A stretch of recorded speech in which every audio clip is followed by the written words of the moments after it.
naalala ko yung sarili ko kasi ilang hakbang yung ilang hakbang yung pinagslidean ko.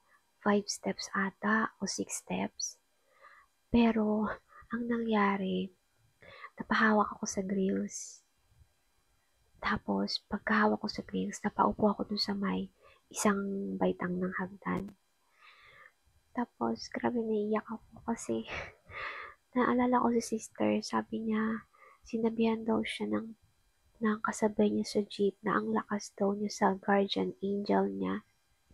Tapos wala akong nasambit kanina kundi, thank you so much, guardian angels. Kasi talaga, grabe yung pagkapagsak ko.